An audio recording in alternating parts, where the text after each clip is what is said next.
Hello, everybody. Mike Wallace here, along with Gary Keller for the Wallace and Keller Show. We've kind of been MIA for the last few weeks, and that's because of me. Dumb me. I got to tell you this story, Gary, because this is when you call stupid set in. Well, it's not I was unloading stupid. the Bobcat out of my trailer, and I fell out of my pickup truck and ripped the hamstring of my right leg. Not a And good dude, injury. that hurt so bad. It was unbelievable. So I kind of took a hiatus, but I'm back in action. We're going to bring the race fans some good stories, some racing, and a lot of stuff. You and I have been talking off and on. There's so much stuff going on in the country, not just politics, not this or that. We're just going to talk about that. So, what have you been up to? What's been going on in your world? Well, we were both MIA. I had a 1 week hospital stay. Unfortunately, I have a disease. It's called Crohn's, and it put me in the hospital for about a week. So I guess we both got that out of the way, and now we resume this podcast, and it's a good thing. Had a lot of people or a few people call me and ask me what's going on. So people have liked what we had to say. So I'm excited to get started back. The racing world has been crazy. I mean, we got to talk about right off the bat the loss of Kyle Busch.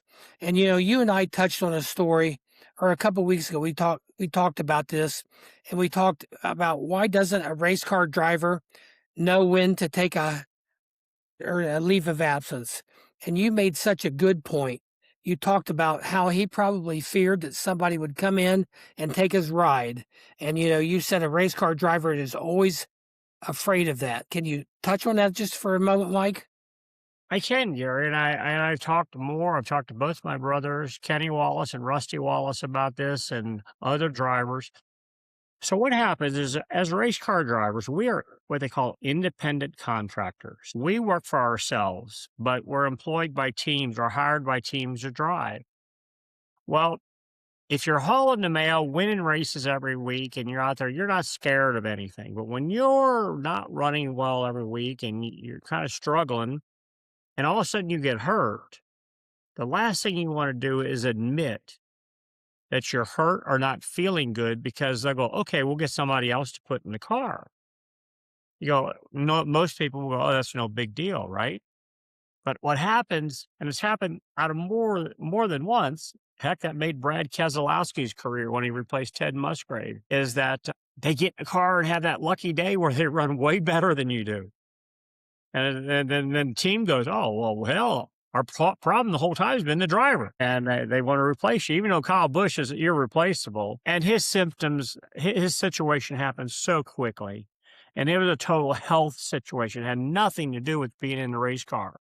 And I think I will say, I've talked to a lot of people since the passing of Kyle Busch. Talked to a lot of people. I was at Pocono this weekend and talked to a lot of people. And boy, has everybody's mindset changed a lot on, like, hey, I'm not feeling good. I'm gonna go get checked out. I got a flu or a virus. I'm gonna go get checked out, because his deal progressed within 3 weeks, Yeah. from start. I hate to say from start to finish, but we lost an incredible champion. We lost a father. We lost a husband, and he was really good at all those areas. It's a shame. I'm going to copy something Tony Stewart said this week. Is why the hell didn't everybody tell him he was a good guy while he was alive? Why'd they have to wait till he was dead to tell him how much fun stuff he did and how good a guy he was? But him and I had our run-ins on the racetrack early on. He was young, brash, highly performance, man. You talk about performance, you can lay the numbers on the board. But, we lost Kyle Busch. Then we lost Ned Jarrett, an icon in the sport. And I found out today we lost Steve Wade, who was a great journalist back in the day when we used to have Grand National Scene or Winston Cup Scene. He was the major writer of that. So life's changing, Gary.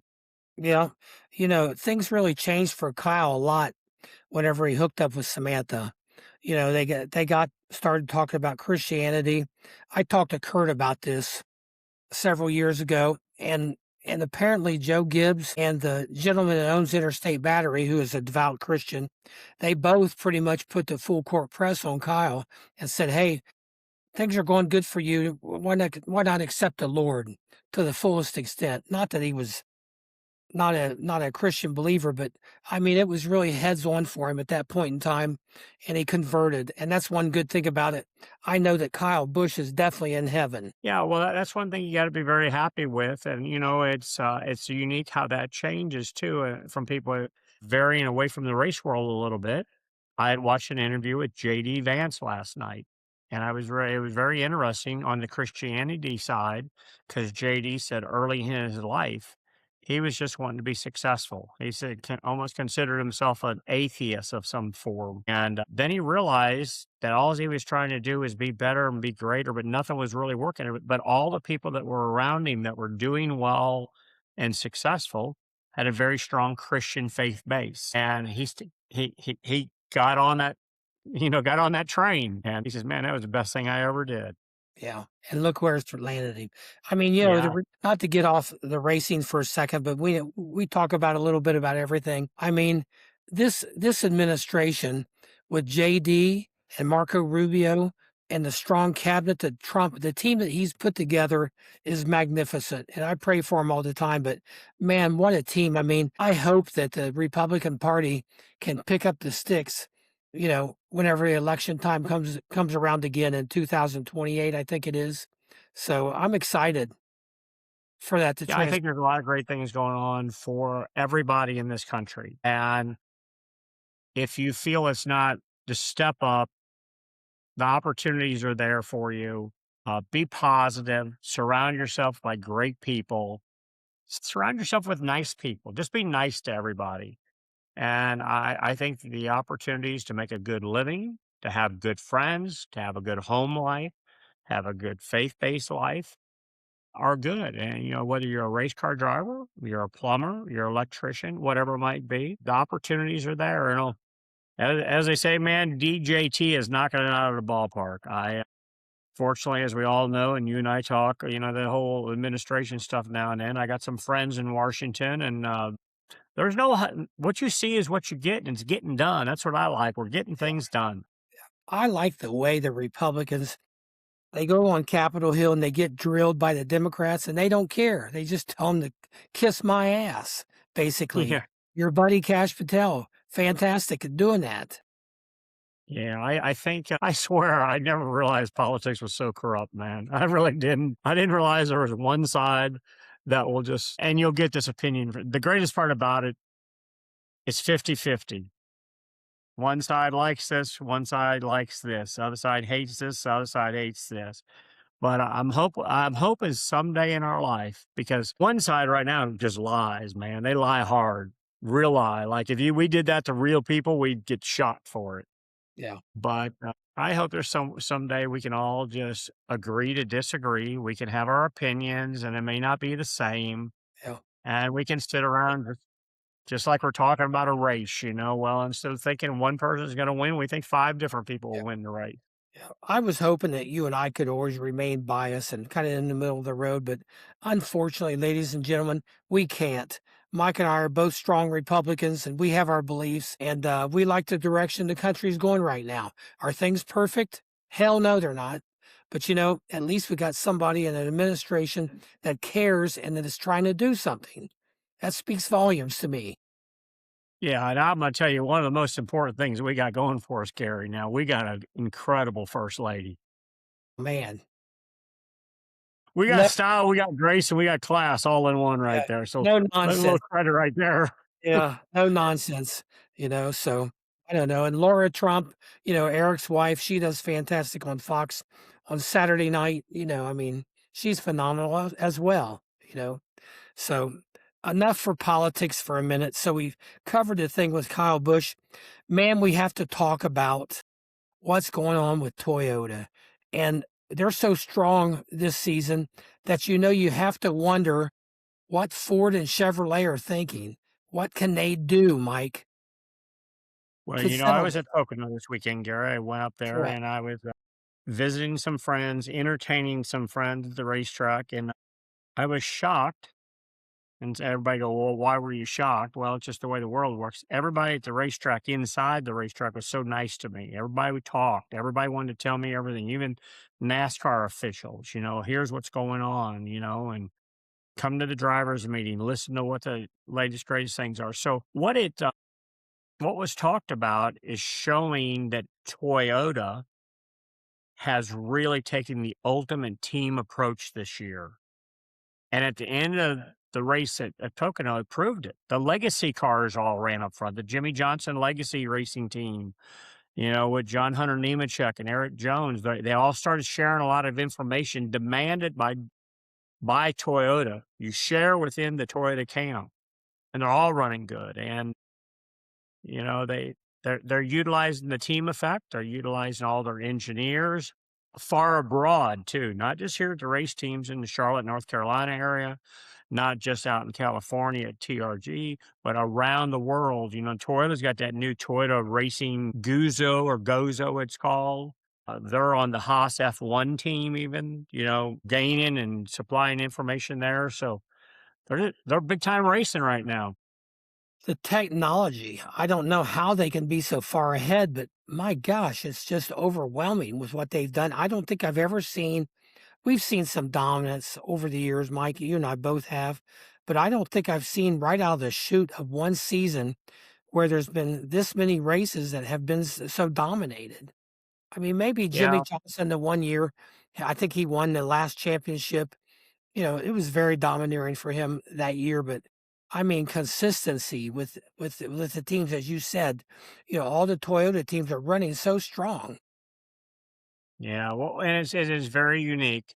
And what I mean by unique, we have the Cup Series, which we're talking about right now. Some people go, "What's the Cup Series?" Well, that's your Sunday cars. That's the cars that run on Sunday. They're the premier division. It's like the Major League Baseball of the sport.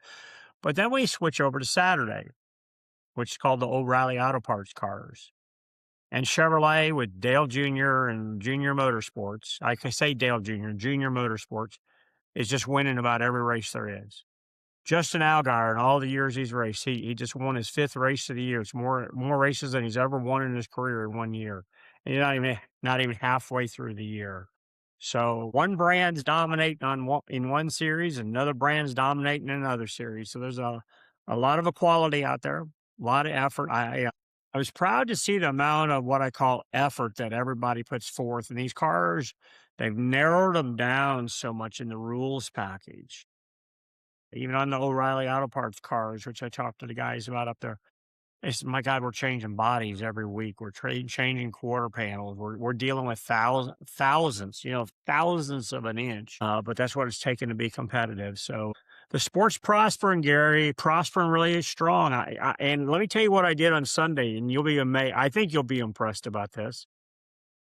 The president of Pocono Speedway and I got to talking a few weeks back, and he goes, "Mike," he says, "you got your guests coming with you. We got you squared away to go down in the infield." He says, "But why don't you let me get you some grandstand tickets and go Sweet. sit up in the grandstands?" I says, "Ben, since 1991, I've never sat in the grandstands for a race." 1991, right? No, I've always been in the infield or more in a suite or something like that. Whole different So there was a perspective. group of us that it took, and we went up and sat in the grandstands off of turn 4, section 240 at Pocono, 40 rows up. Oh my gosh, what about fun? Those the race fans, now I realize why they come. There's this whole super little party going on up there, and you look around and you look at people's faces and their demeanor, and I've seen two gentlemen had to be 80 years old, right? They have canes, Gary. They have canes, and they're limping up the steps. They didn't want no help from anybody to get to their seats. And then, but they sit down next to a kid that's got Hamlin wear on a hat, and he's at the first race. Hamlin's reeling in, Kyle Larson. Well, they're like throwing this fake fishing pole and cranking it every lap when he comes by. They're in that car, man. They're cranking it. It was just it was a nice experience for me as a competitor to see how the fans really sit up in that grandstands and interact with each other. Yeah. They're throwing jabs at the guy that's got the Blaney shirt on, and or Joey Logano shirt, and it was a unique experience. I see now more what makes NASCAR so popular. Yeah, definitely a different perspective of the actual, race course number one and the actual fan viewership from turn four, like you said. And I'm sure you signed a few autographs up there, didn't you, Mike? I'm still known, Gary. I'm still fairly popular, believe it or not, Yes, and you it are. makes me feel really good. The speedway itself, we'll call it the Matty Ogley family. That's who originally owned the track. Now it's changed by the surname. But they were all very nice to me, very polite, Yeah. and genuinely seemed to be happy that I was there. We were talking about the races I won there in the '90s in the ARCA cars, and like you said, there was a pretty fair amount of autographs, and it shocked me. Yeah. And It doesn't surprise me, Mike, one bit. But you know what's impressed me about you as well is that you've been notorious in being well known in the political avenue too. I mean, you're stepping into those boundaries and doing quite well at it, I must I got to say. tell you the story here. So about a month ago, month and a half ago, I call my friends in Washington, senator friend, and I go, "Hey, I really want to go to the UFC event that's going to be at the White House. Can you make that happen?" And it's like, wow, that's a big ask. And I go, if I don't ask, I can't get a yes or no. It's like, I think we can make it happen. So then a few weeks later, they call back and say, look, hey, the White House has called us back on our request for you. And the president wants to give everybody the military first choice of the tickets. They want to put people in uniform and have them there. So I really wouldn't count on, getting that ticket. And it's like, ah, damn, that'd be kind of cool, just be part of the deal. So I went ahead and finished my Pocono plans. And I was up there with 12 different people, and we had a great time. But so then a week before last Saturday night, I get a phone call from Cindy Hyde's office, who's a senator from Mississippi, and says, hey, Mike, good news.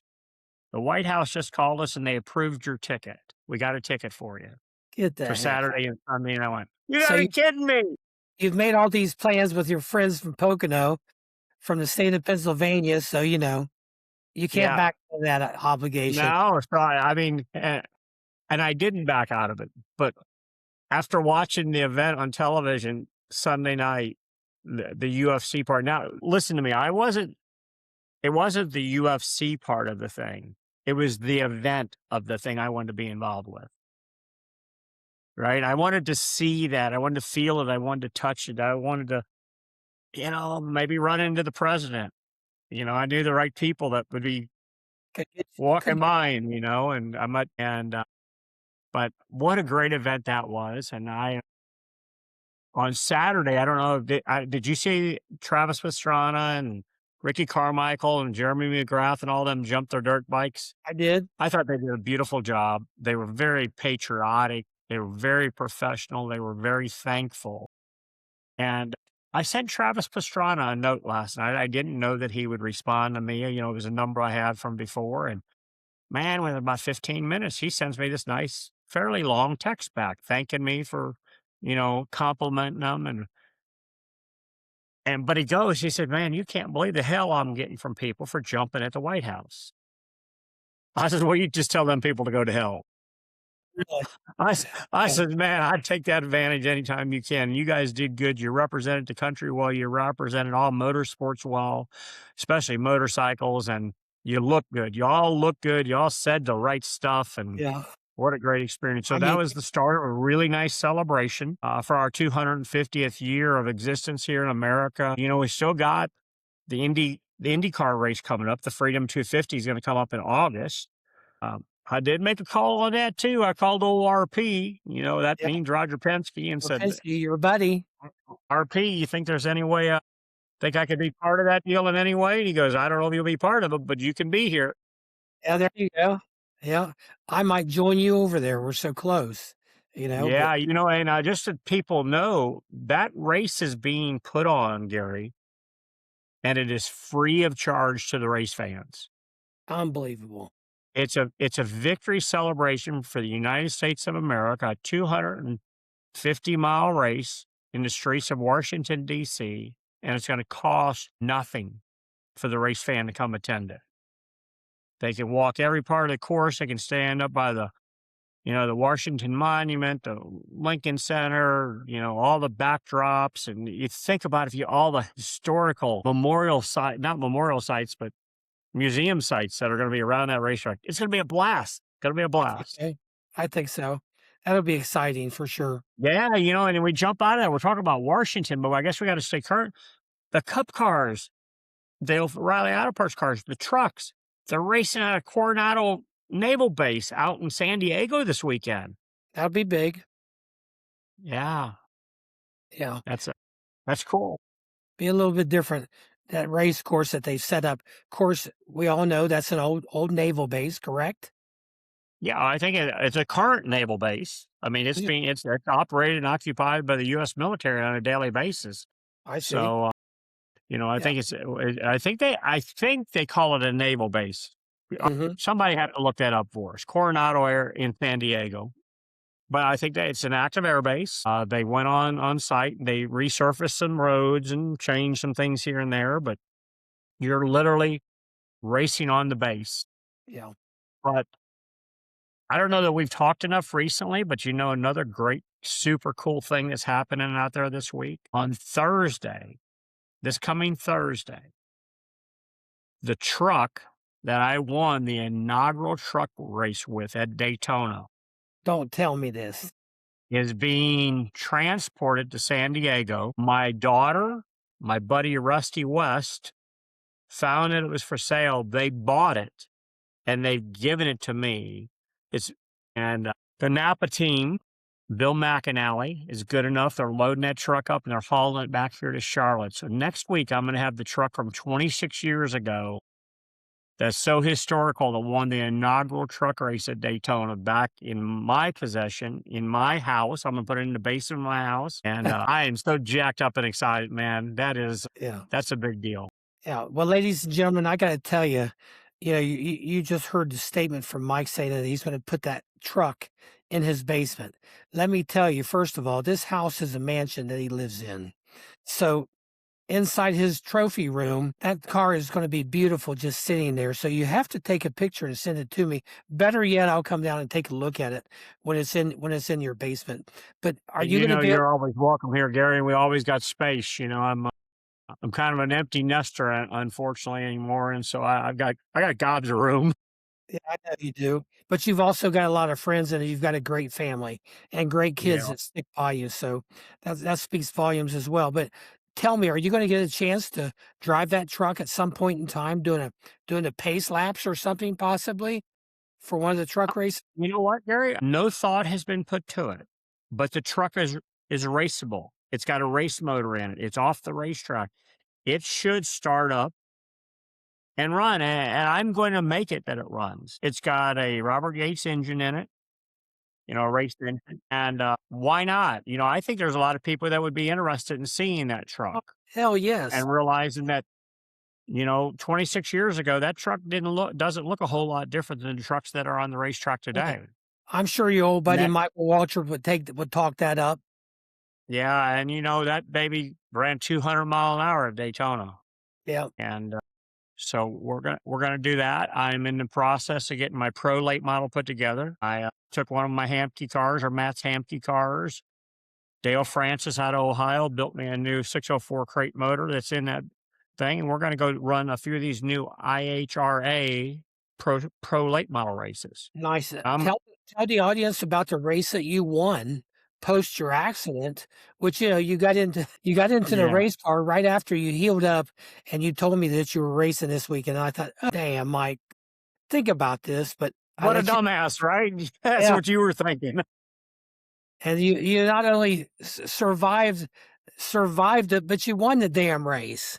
Yeah, I mean, that's phenomenal. Sometimes every squirrel finds its nuts, right? I mean, that's. I was very so what that amounted to, that was one of the Grand National Series races that they run. Basically, these are old Cup cars. Jeremy Mayfield owned the team, and Donnie Doster owns that race team. That's who my daughter Chrissy drives for. Chrissy's had a phenomenal year. She's won 3 races this year, and she's running really good. And out of clear blue, they says, "Hey, you want to run Hickory?" I says, "Well, why?" First of all, I'm trying to figure out why Jeremy doesn't want to drive it, because he's a race car driver. And he goes, I just kind of want to work on one. And he says, this is a big race for this series. And you're a little more current than I am with the fans. And wouldn't it be fun to see you and Chrissy race together? I said, I love it. And the greatest part, there was no big sponsor deal put together. Didn't have to bring money or anything like that. I wore the same uniform that when Chrissy and I raced Talladega back many, many years ago. So it says Wallace Family Tradition Talladega on it. And I qualified second. They inverted the first four, and somehow you draw a pill. I started in the pole, and Chrissy started on the outside. That was the other part. I was racing against my daughter. She got a better start than I did, and she led about the first 10 laps of the race. And she got a little free up off of four, and I stuck my nose in there. And her and I told each other, it's like, look, I'm going to race you hard, but I'm not going to get in your door. I'm not just Yeah, and don't race me down in the corner, and I won't race you down. I mean, we raced hard, you know what I'm saying? Just let's not wreck these things. Let's get to the end if we're going to wreck them. And I ended up getting by her, and I run pretty damn good. good I for was you. pretty Yeah. good. And you know the coolest part about it, Gary? What? My whole family was there. That's The awesome. grandkids, my mother was there, my children were there, Yeah, my son-in-law was there, and they all watched the old man win another race. And yeah, it might be the last one I ever run, it might be the last win I ever have. But yeah, they gave two trophies out that night, and Thomas and Ellie took a trophy home, and Blakely took one. So there's one at each one of their houses, and we can at least say they seen Papa win a race. yeah. Well, I know there were 2 people from heaven, looking down upon you that night, and Yeah. that's your dad, Russ, and your wife, of course. So Yeah, it's we get to talking more and more about Carla. That's my wife that passed away in January of 2024 from ovarian cancer after a 4-year battle. Carla and I knew each other for 47 years. We were married for 44 years. And I know anybody that's gone through this or is going through it knows exactly what I'm talking about. But boy, it's a big change in your life. mhm, We were planning on living together forever. There was nothing on the horizon making us that we were going to split up or anything like that. And just simple things of going to dinner, sitting around watching TV at home. I'm doing that all by myself. And there's a lot of unique things with the Facebook out there. Everybody says it hears you. I think it damn monitors your brain because I'll be thinking something about Carla, and here will be a memory picture that pops up. And so I love her immensely. Wish she was here, but we know she had to be watching. She had to help make all this happen because it just wouldn't happen normally. There's some things in life that you work really hard to try to make happen. yeah, That this race and us all racing together and the whole family being in town on the same Saturday night and it being the closest racetrack to where we all live at. That somebody made those odds stack up really well. yeah. That's amazing. Great storyline, Mike. Let's talk about just real quick before we end this, and trust me, ladies and gentlemen, we're gonna be back. We're back on scale now, back on schedule. But I wanna talk about the improvements that they've made on this car. I mean, I watched that Christopher Bell accident the other day when he hit the wall. Mike, 10 years ago, I don't think he would have survived that wreck. He hit so hard. Correct. I forgot what the number was, Gary. I heard the number, but I don't want to repeat it because it's such a massive G-force number, like 60 Gs or something like Yeah, that, which is certainly hard hit. I watched him lead Pocono up to the last lap on Sunday and run out of gas, yeah, coming to the white. And yeah, so, yeah, the cars, you know, we, we as racers, we as fans, we as whatever, we're all pretty good to want to agree to disagree with NASCAR a lot. It's been that way forever. Don't really know why. We always think they're doing the wrong thing. Built this crappy car, did this, did that. But man, as long as these things save lives and don't let guys get hurt, if you remember at Pocono a couple years ago, Kurt Busch crashed off of turn three, of backed that course. baby in the wall, and they made changes immediately because it basically ruined or ended Kurt's career because he hit so hard and, give him some interim brain concussions. And But they analyzed the car, figured out why it was too stiff in certain places, and went to work on it. Made everybody change their cars almost immediately. And we watched that Christopher Bell wreck, and that's a pretty good document, just like you said. Yeah, safe. Well, Mike, what a great run. I mean, we're looking heads up. You and I both. We've been through our troubles, and so it's been a little bit of a journey. But ladies and gentlemen, we'll be back. We're going to close out this show. Talk to everybody real soon. Thank you. Yeah, and everybody send us a note, do something, tell your friends about us because that's the only way we're going to see it. And we'll talk about anything you want to talk. I don't care. Hey, I live down here in the area where they got chicken farms, pig farms, tobacco farms. I could find all that information out. I got a son-in-law that's got a big ass greenhouse. I'm My learning gosh. how to grow plants. So that was Yeah, supposed to all kind of be funny there. I mean, we'll talk about what you want to, but we'll keep you abreast in the race world also. for sure. Mike, thanks for your stories. They were great. Talk to All every. right, Gary. So for the Wallace and Keller shows, Mike Wallace, and you all have fun. Thank you. Thank you.